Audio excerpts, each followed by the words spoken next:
Welcome to What's Going On, the weekly podcast and videocast of First United Methodist Church in Yankton, South Dakota. Hi, and welcome to this week's episode of What's Going On. I'm Pastor Katie here at First United Methodist in Yankton, South Dakota, and I'm glad you could join me for this episode. We are in the thick of it. Christmas is coming. I want to first just give a little brief what is happening in the life of the church. And then for the next two episodes of this podcast, we're going to take a look at some of our beloved Christmas hymns and hear the stories about how they came to be. I'm a big fan of church history, and I'm a big fan of learning about where things came from. And some of these hymns have some really incredible stories behind them. And so for the next couple of episodes, that's what we're going to dive into. But before I do that, just a quick reminder, on Thursday night, we have Women's Night Out Christmas Party, and that will be here at the church at 6:30. You're invited to come, bring a Christmas treat to share, and a $1 ornament as a gift exchange. Go ahead and wrap that up. But I've got some fun activities planned. I think we'll just, again, it's just meant to be a time to relax, have a little fun. Because Christmas is coming. On Sunday, the 22nd, we will be having our fourth Advent Sunday. And then on December 24th, we will be hosting two Christmas Eve services, one at 4:30 and one at 7 p.m. The 7 p.m. service will include Holy Communion this year, which is a new addition. Not the 4:30 service, just the 7 p.m. service. And so if you're trying to decide between the two, maybe that can help make your decision. There will be no 605 youth, any of that kind of thing on the 25th or on the 1st. They will all come back the fall. So they get 2 Wednesday nights off, and then we'll come back in the new year. Also, you'll be getting your newsletter for January, and please note in there that Disciple Bible study is going to resume in January with the New Testament, and you can definitely jump in and join us. We would love to have you. There is childcare provided, and so that's something I just want you to be aware of. Also free coffee, and I do make the coffee myself. That might persuade you or dissuade you, depending on how well you know me. So that is happening, as well as the Tuesday lunch study will start on the I don't have my January calendar right in front of me. On the 14th, not the 7th, because I will be out of the office on the 7th. And we are doing a series by Amy Jill Levine called The Difficult Words of Jesus. Also, in December, on December 30th, that Monday night, is Pastor Book Club, and we'll be discussing Christmas from the Backside. And then in January, we're going to be doing a book by, and I'm looking around because I don't know where I put my copy, a book by Anne Lamott called Help, Thanks, Wow, The Three Essential Prayers. And so if that's something you're interested in joining us in January, we will be meeting on the 20th of January because, again, I will be out of the office on our normal meeting night for Pastor Book Club in January. So those are all things that are kind of going on and happening in the life of the church. And yeah, it's a great time. I hope that you can find some hope and peace and love this holiday season. So I'm going to switch gears here. Again, like I said, I love church history. I love music. I love learning about where the songs that we love so much came from. And so I want to start with a classic because there's a few stories that go along with it, and it's one of my absolute favorites. And I think as we head into Christmas Eve, if you're anything like me, it's not Christmas Eve unless we sing Silent Night. So I want to share with you a little bit of the story of Silent Night. And I'm getting this out of this book called Stories of Hymns We Love by Cecilia Margaret Rudin.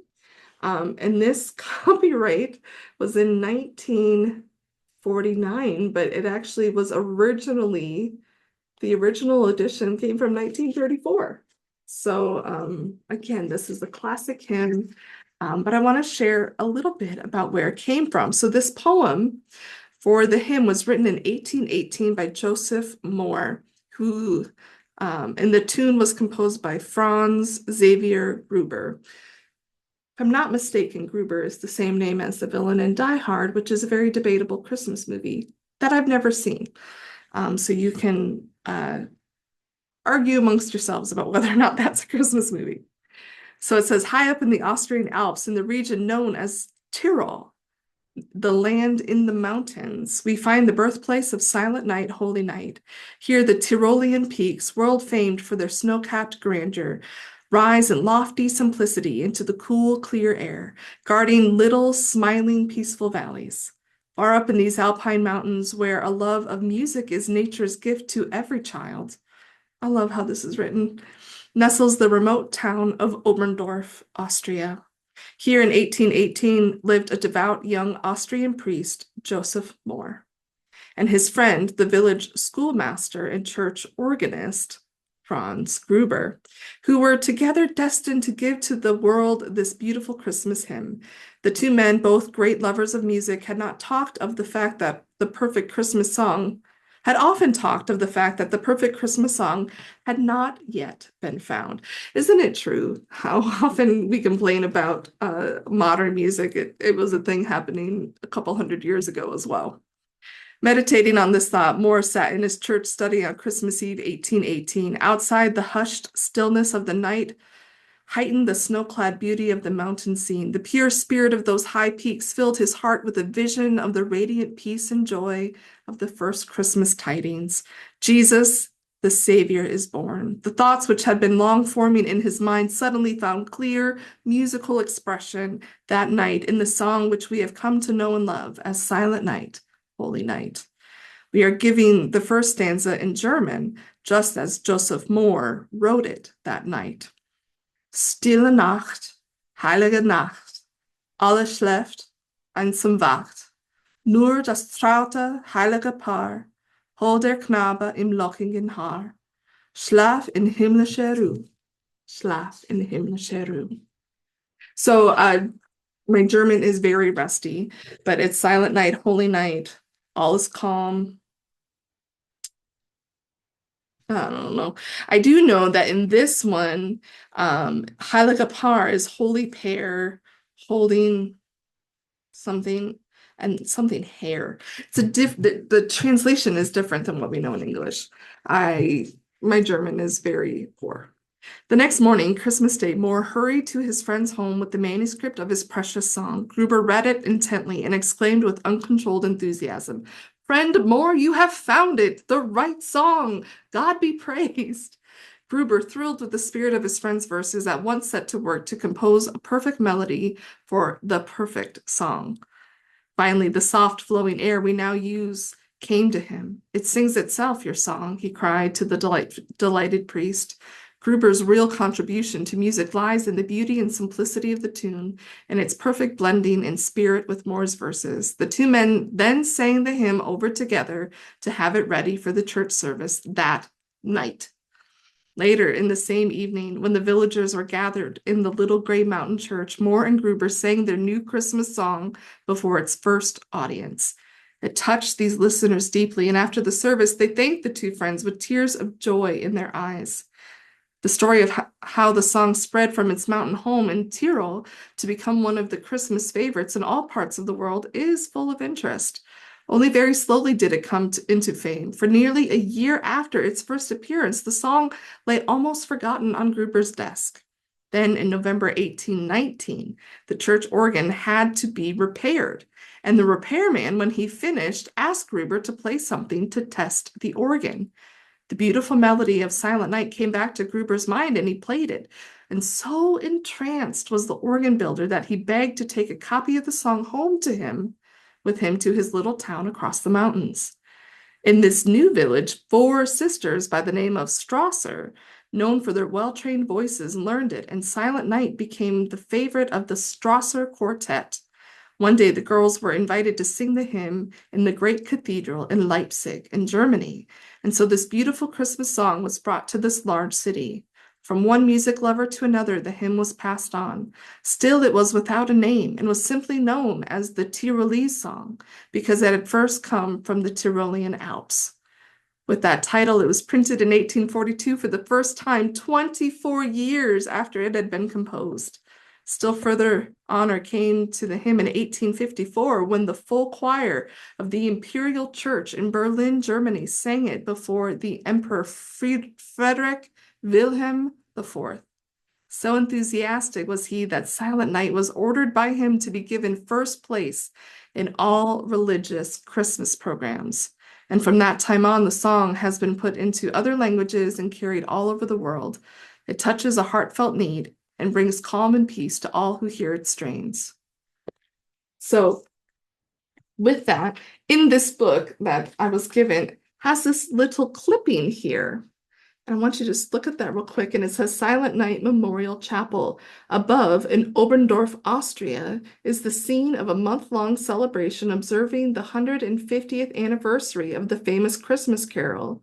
Built in 1937 on the site of the original St. Nicholas Church, chapel honors Joseph Mohr, who wrote the lyrics, and Franz Gruber, who penned the music a few hours before midnight mass when the church organ broke down in 1818. Isn't that cute? So I've got one more story though about Silent Night. So that's how it came into being and came into popularity. And I maybe have shared this other story before, but I'm going to share it again because you can't stop me. But this song also appears in a story from World War I in 1914. It was called The Christmas Truce. And so there it was British, Belgian, and French soldiers. They put down their rifles, they stepped out of their trenches and spent Christmas mingling with their German enemies along the Western Front. So, how does that happen? It basically, most accounts suggest the truce began with carol singing from the trenches on Christmas Eve. Could you imagine being in active warfare over Christmas? But in 1914, that was was happening. But first, the Germans would sing one of their carols, and then we would sing one of ours until when we started up, O come, all ye faithful, the Germans immediately joined in singing the same hymn to the Latin words Adeste Fidelis. And I thought, well, this is really a most extraordinary thing. Two nations both singing the same carol in the middle of a war, which is pretty cool. And the next morning, in some places, German soldiers emerged from their trenches calling out Merry Christmas in English. Allied soldiers came out warily to greet them. In others, Germans held up signs reading, "You no shoot, we no shoot." And over the course of the day, troops exchanged gifts, foods, buttons, and hats. The Christmas truce also allowed both sides to finally bury their dead comrades, whose bodies had lain for weeks on no man's land, the ground between opposing trenches.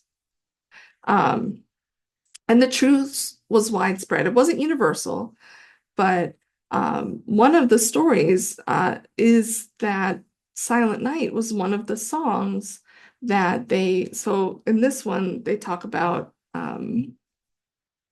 O Come All Ye Faithful, but also Silent Night by this point is a pretty well-known hymn and another one that the soldiers kind of shared together on that incredible truce.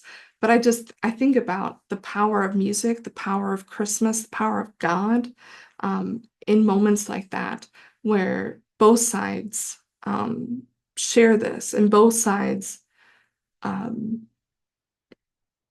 stopped the war for a day, 2 days to honor not only Christ, but to be able to honor their dead, to recognize the humanity in one another.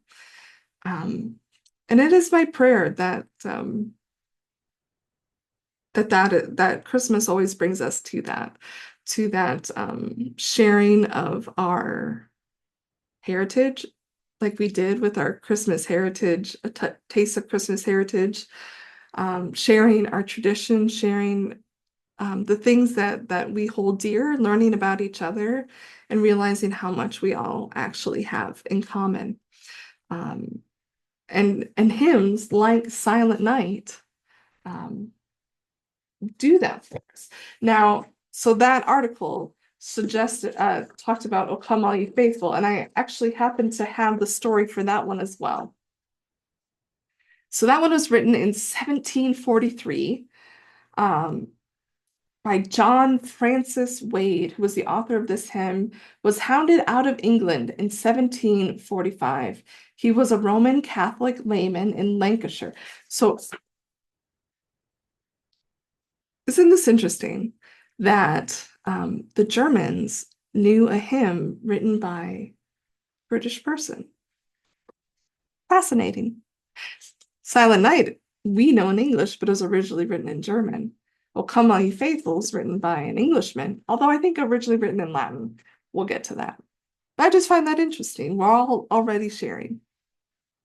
He was a Roman Catholic layman in Lancashire, but because of persecution arising from the Jacobite rebellion, streams of Catholics fled to France and Portugal, where communities of English-speaking Catholics appeared. But how could he, a refugee, support himself?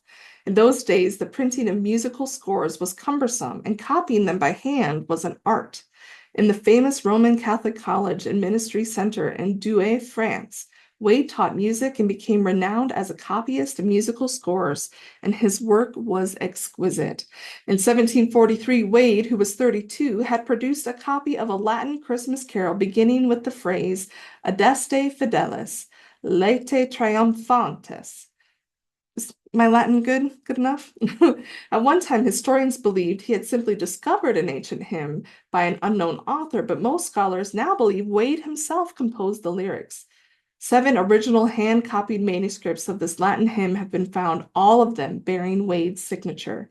John Wade passed away on August 16th, 1786, at the age of 75. His obituary honored him for his beautiful manuscripts that adorn chapels and homes. As time passed, English Catholics began returning to Britain, and they carried Wade's Christmas carol with them. More time passed, and one day an Anglican minister named Reverend Frederick Oakley, who preached at Margaret Street Chapel in London, came across Wade's Latin Christmas carol. Being deeply moved, he translated it into English for Margaret Street Chapel. The first line of Oakley's translation said, "Ye faithful, approach ye." Somehow, "Ye faithful, approach ye" didn't catch on. I wonder why.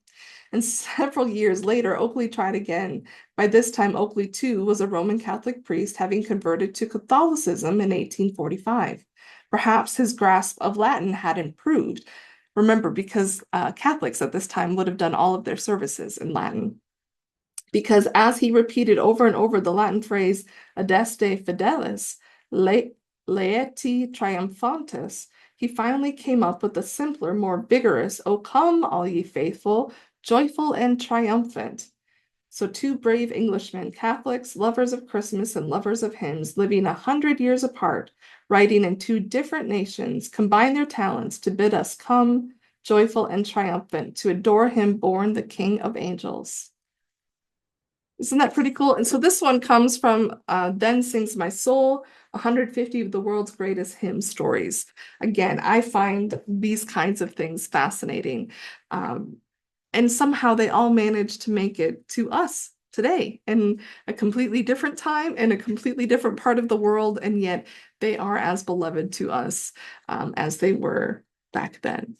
And so I hope that you have a wonderful Christmas season. Be safe if you are traveling. I pray that wherever you find yourself, that you find yourself knowing and feeling and experiencing the love and presence of Christ as God comes to earth, Emmanuel, God with us. God is truly with us indeed. Merry Christmas. Thank you for joining us for this episode of What's Going On, a video and audio podcast of First United Methodist Church in Yankton, South Dakota.